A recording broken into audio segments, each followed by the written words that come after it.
Hello guys, welcome back to my channel. आज मैं आपको आगे का टॉपिक स्टार्ट कराने जा रही हूँ कंपनी लॉ का। हमने जो है कैरेक्टरिस्टिक्स तक कर लिया था, company is not a citizen तक सारा हम कर चुके हैं। अगर आपने वो वीडियो नहीं देखा है तो उस वीडियो का जो लिंक है वो मैं आपको डिस्क्रिप्शन बॉक्स में डाल दूँगी। आज हम जो करने वाले हैं टॉपिक वो है लिफ्टिंग द कॉरपोरेट व्हील। ये टॉपिक बहुत इम्पॉर्टेंट टॉपिक है, इस टॉपिक को स्किप बिल्कुल भी मत कीजिएगा। अब lifting of the corporate wheel का मतलब क्या है, किस केस से रिलेटेड है, ये अब हम आगे डिस्कस करेंगे। स्टार्ट करने से पहले अगर किसी ने अभी तक मेरे चैनल को सब्सक्राइब नहीं किया है तो सब्सक्राइब कर दीजिए कि आने वाले न्यू वीडियोस की नोटिफिकेशन आपको टाइम पर मिल जाए। और अगर आपको वीडियो पसंद आती है तो लाइक कर दीजिए। लिफ्टिंग द कॉरपोरेट व्हील का मतलब है, हमने एक केस पढ़ा था पिछले वीडियो में, Salomon versus Solomon company and limited. ठीक है, इस केस के अकॉर्डिंग क्या था कि एक सैलोमन जो है एक ट्रेडर था, शूज़ के अंदर शूज़ में ट्रेडिंग करता था। फिर क्या हुआ, उसने अपनी एक कंपनी खोल ली और उस कंपनी का नाम लग दिया सैलोमन एंड कंपनी, जिसमें उसके जो मेंबर्स थे वो उसकी वाइफ, उसके डॉटर और 4 बेटे थे। और उसने क्या किया था, उसके अंदर उसने जो कैपिटल लगाई, एक तरीके से आप कह सकते हैं, यानी कि जो उसका ट्रेडर वाला बिजनेस था उसको सोल्ड करके उसने कंपनी को कितने दिए थे, 30,000 कंसिडरेशन थी और 20,000 कंपनी को अलॉट हुए थे शेयर्स के तौर पे और 10,000 हुए थे डिबेंचर्स के तौर पे। यानी अपना ही बिजनेस को हटा के उसने उसको कंपनी में बदला। और कंपनी में कैसे बदला, 20,000 के शेयर्स दे दिए, अलॉट कर दिए और 10,000 के डिबेंचर अलॉट कर दिए। अब इस केस में क्या हुआ, उनको बहुत ज़्यादा लॉस हो गया था। लॉस के चलते उनकी जो लायबिलिटीज़ थी वो थी 10,000 डिबेंचर की और 7,000 उनके अनसिक्योर क्रेडिटर रह गए थे, जबकि उनके पास सिर्फ असेट जो थी वो 6,000 रुपीज़ की थी। तो इस केस में जो कोर्ट है उन्होंने वर्डिक्ट निकाली थी कि जो कंपनी है और जो सैलोमन है वो दोनों अलग हैं। अगर कंपनी के पास पैसा नहीं है, यानी कंपनी के पास अगर एसेट नहीं है, तो उनके मेंबर्स का कोई राइट नहीं है कि वो सारे के सारे डेट क्लियर करेंगे। तो इसका बेशक कंपनी जो है वो सैलोमन की थी, लेकिन इसका ये मतलब नहीं था कि जो भी पैसा है, जो भी डेट्स बचे हुए हैं वो सैलोमन पे करेगा, ना कि कंपनी। कंपनी के पास तो ख़त्म हो गया, 6,000 रुपये वो दे देगी। बाकी जो 17,000 रुपीज़ के जो है उसने 6,000 रुपये अगर कंपनी ने दे दिए, तो बाकी जो क्रेडिटर्स हैं वो कहते हैं कि हमें सैलोमन से चाहिए, कंपनी तो उसकी है। बट वर्डिक्ट में ये बताया गया था कि कंपनी जो है और जो मेंबर्स हैं उसके वो अलग होते हैं, सेपरेट लीगल एंटिटी है कंपनी। तो उस वजह से क्या बोला गया था कि सैलोमन की कोई भी चीज़ नहीं पड़ती, यानी कोई भी राइट नहीं है उसके पास कि वो सारे के सारे पैसे दे, उसकी कोई लायबिलिटी ही नहीं है इस चीज़ में। बट इस केस के अकॉर्डिंग क्या हुआ कि जो और मेंबर्स थे कंपनी के, ठीक है, जो अलग दूसरी कंपनीज थी, उनके मेंबर्स क्या करते थे, इस तरह से फ्रॉड करने लगे थे। फ्रॉड इन केस अगर उनका कुछ भी ऐसा फेयर होता था कंपनी से रिलेटेड, तो वो कह देते थे कि कंपनी अलग है और हम लोग अलग हैं, मेंबर्स हैं हम कंपनी के, कंपनी अलग है और हम अलग हैं। बल्कि फ्रॉड जो है उसी में रहते हुए डायरेक्टर्स हो गए या कंपनी के जो मेंबर्स हैं वो कर लेते थे। तो इस वजह से एक वर्ड है लिफ्टिंग द कॉरपोरेट व्हील, यानी कुछ कुछ केसेस के अंदर अगर कंपनी का इस तरह से कुछ डायरेक्टर्स का या कंपनी के जो मेंबर्स हैं उनका फ्रॉड निकल कर आता है, तो जो मेंबर्स हैं या जो डायरेक्टर्स हैं कंपनी के वो लायबल होंगे उन सारे डेट्स को क्लियर करने के लिए जो कंपनी के हैं। ठीक है, अब सबसे पहला जो फर्स्ट पैरा बोल रहा है वो ये कह रहा है कि कंपनी जो है एक आर्टिफिशियल पर्सन है और लॉ के द्वारा जो है वो बॉर्न हुई है। और उस केस में जो कंपनी है वो कभी भी किसी से भी अफेक्ट नहीं होती उसके डेथ से। ठीक है, किसी मेंबर की डेथ हो जाती है, इंसॉल्वेंट हो जाता है, नैसी हो जाती है किसी मेंबर की, या फिर वो कोई भी मेंबर जो है कंपनी को छोड़ के चला जाता है या कंपनी को ज्वाइन करता है, तो इससे कंपनी को कोई फ़र्क नहीं पड़ता। And increase in the number of members likewise has no effect on the company. जैसे ही अगर कंपनी के जो मेंबर्स हैं वो भी इंक्रीज होंगे तो भी कंपनी को कोई इफेक्ट नहीं पड़ेगा। और जितने भी अफेयर्स हैं कंपनी के वो मैनेज किए जाते हैं बोर्ड ऑफ डायरेक्टर्स के द्वारा, जो कि नॉमिनी होते हैं शेयर होल्डर्स के। अब होता क्या है, जो शेयर होल्डर्स होते हैं कंपनी के, जिन्होंने शेयर परचेज कर रखे हैं कंपनी के, वो बहुत अलग अलग जगह पर होते हैं। ठीक है, कोई कहाँ है तो कोई कहाँ है, कोई इंडिया के बाहर भी हो सकता है। बट ऐसा है कि अब मैनेज करनी है कंपनी तो वो एक साथ कहीं भी बैठकर मीटिंग नहीं कर सकते, वो मैनेज नहीं कर सकते कंपनी को। तो वो क्या करते हैं, कुछ पर्सन्स को अपॉइंट करते हैं एज अ डायरेक्टर, जिनको हम डायरेक्टर बोलते हैं। और वो जो डायरेक्टर्स हैं वो सारे की सारी कंपनी को मैनेज करते हैं। जितना भी उनका अफेयर होता है कंपनी का वो संभालते हैं, उनकी एसेट्स हैं, उनकी लाइबिलिटीज़ हैं, जो भी डेट्स क्लियर करने हैं वो बोर्ड ऑफ डायरेक्टर्स ही करते हैं। नेक्स्ट है, कंपनी जो है वो सारे के सारे जितने भी कंपनी के एक्शंस हैं वो बोर्ड ऑफ डायरेक्टर्स लेंगे और कंपनी की कॉमन सील के अंदर लेते हैं। अब कॉमन सील के अंदर का मतलब है कि कंपनी जो है वो सिग्नेचर तो कर नहीं सकती, अपने ऑथराइज सिग्नेचर कंपनी के होते नहीं हैं, तो वो अपनी एक सील रखती है। कहने का मतलब है कि वो आर्टिफिशियल पर्सन है, तो उसकी सील के अंदर ही जितने भी कॉन्ट्रैक्ट हैं उस कॉन्ट्रैक्ट में कंपनी नेचुरल पर्सन बन के साइन नहीं कर सकती, तो इस वजह से उनकी एक सील बनाई जाती है कंपनी की। अब इसके बाद हम सीधा आते हैं, ये वाला जो केस है ये सारा मैंने समझा दिया, सबसे पहले मैंने इस केस को ही क्लियर किया है।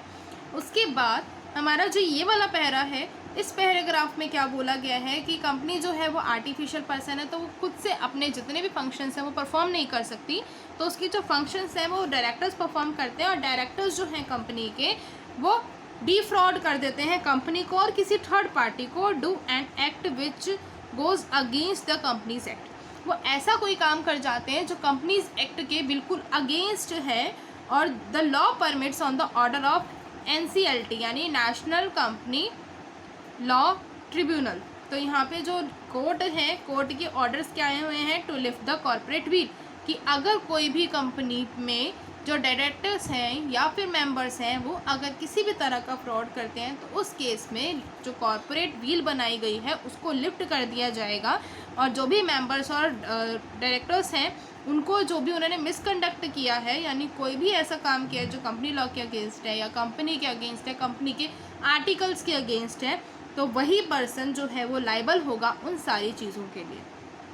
ठीक है, तो इस चीज़ का जो लिफ्टिंग ऑफ कॉर्पोरेट व्हील है इसका मेन मतलब ही यही है या मेन मोटिव ही यही है कि जो कंपनी के मेंबर्स हैं या डायरेक्टर्स हैं जो डिफ्रॉड कर देते हैं, तो उसको बचाने के लिए कंपनी को, तो जैसे पहले बोल दिया था सैलोमन के केस में कि मेंबर्स जो हैं वो सेपरेट हैं और जो कंपनी है वो सेपरेट है, but lifting of a corporate wheel का मेन मतलब है कि यहाँ पे मेंबर्स और कंपनी सेपरेट नहीं होंगे।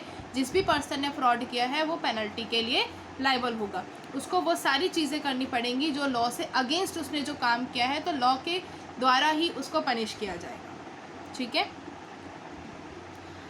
Exception to the principle, principle के एक्सेप्शंस क्या है, lifting the corporate veil is an act of the court and the court might do it to safeguard justice and shows society's interest, or to aid the government's revenue by ensuring that the company discharges the obligation by paying what it legally owes to the government। ये इसलिए रखा गया था corporate wheel का जो lifting है वो इस वजह से ही रखा गया था कि जितनी भी जस्टिस है वो अच्छे से हो जाए, यानी पीस बना रहे कंपनी के अंदर भी और सोसाइटी का इंटरेस्ट भी जो है उसको बचाया जा सके। अब है दो सिचुएशंस बता रखी है, अंडर स्टैट्यूटरी प्रोविजन और अंडर जुडिशियल इंटरप्रिटेशंस। इस दोनों सिचुएशंस के अंदर कॉर्पोरेट व्हील जो है लिफ्ट हो जाएगी। तो कौन कौन सी हैं सिचुएशंस, पहला है अंडर स्टैट्यूटरी प्रोविजंस, जो प्रोविजंस कंपनी लॉ के द्वारा निकाले जाते हैं उसके अगेंस्ट अगर कोई जाता है तो ये वो वाले हैं। सबसे पहला बोल रखा है reduction of the number of members below statutory limits. जैसे कि अगर हम बात करें पब्लिक कंपनी की, तो पब्लिक कंपनी में एटलीस्ट 7 मेंबर्स ज़रूर होने ही चाहिए और प्राइवेट कंपनी में 2 मेंबर्स होने चाहिए। तो अगर इनसे कम हो जाते हैं, रिड्यूस हो जाते हैं, चाहे वो पब्लिक कंपनी है चाहे वो प्राइवेट कंपनी है, जो उनको लिमिट बता रखी है उन लिमिट से अगर रिड्यूस हो जाते हैं और कंपनी 6 मंथ से ज़्यादा ऐसे ही चलती रहती है, जैसे पब्लिक कंपनी है उसमें 6 मेंबर्स हो गए या 5 मेंबर्स हो गए और कंपनी जो है उसने और मेंबर्स ऐड नहीं करे और इसी तरह से वो चली जा रही है 6 महीनों तक, और जिन जिन पर्सन को, हर एक इंडिविजुअल मेंबर जिन जिनको इस चीज़ के बारे में पता था वो इंडिविजुअली लायबल होंगे कंपनी के डेट्स को पे करने के लिए, उनके जितने डेट्स हैं उनको रियलाइज करने के लिए। ठीक है, तो इस केस में भी जो है कंपनी क्या हो जाएगी, लिफ्ट, यानी जो कॉर्पोरेट व्हील है वो लिफ्ट हो जाएगी। Its members to became individually and severally liable for the company's debt even if their liability is limited. चाहे कंपनी के मेंबर्स की लायबिलिटी लिमिटेड ही क्यों ना हो, उन 5 मेंबर्स की लायबिलिटी लिमिटेड ही क्यों ना हो, बट वो लोग चले जा रहे थे, 6 महीने से ज़्यादा हो गए और उन्होंने किसी मेंबर को ऐड नहीं किया, इंक्रीज़ नहीं किया अपने नंबर ऑफ मेंबर्स, तो उस केस में वो 5 पर्सन लायबल होंगे उस काम को करने के लिए, जितने भी लाइबिलिटी है कंपनी की उसको पे करने के लिए। ठीक है। नेक्स्ट है establishing the relationship of holding and subsidiary company. When the management of the company, one company is controlled by another and the company controlling the management is the holding company and one whose the management is controlled is called the subsidiary company। दो बातें हैं, holding company और subsidiary company. Holding company का मतलब है जैसे कि मान लो मैं एक ए पर्सन हूँ, जैसे कि हमारे पास दो हैं, एक ए कंपनी है और एक बी कंपनी है। ठीक है। अब हुआ क्या, ए कंपनी जो है ये ए कंपनी इसकी जो मैनेजमेंट है वो बी कंपनी जो है कंट्रोल करती है। ठीक है। ए कंपनी की जो मैनेजमेंट है, ए कंपनी के जितने भी काम हैं वो सारे बी कंपनी कंट्रोल करती है। तो जो बी कंपनी कंट्रोल कर रही है वो बी कंपनी को मानते हैं हम होल्डिंग कंपनी, यानी वो सारे के सारी चीज़ों को देख रही है, चाहे उसकी परचेजिंग से रिलेटेड एक्टिविटी है या सेलिंग से रिलेटेड एक्टिविटी है, कोई भी एक्टिविटी है, किसी भी तरह का मैनेजमेंट का प्रोसेस है, वो बी कंपनी कंट्रोल कर रही है ए कंपनी को। तो वो जो बी कंपनी है जो कंट्रोल कर रही है उसको हम बोलते हैं होल्डिंग कंपनी। और जो कंपनी किसी दूसरी कंपनी से कंट्रोल हो रही है, यानी जिसका मैनेजमेंट उसके खुद के हाथ में नहीं है, कोई और कंपनी उसको चला रही है, तो हम उसको क्या बोलते हैं, सब्सिडरी कंपनी। ठीक है।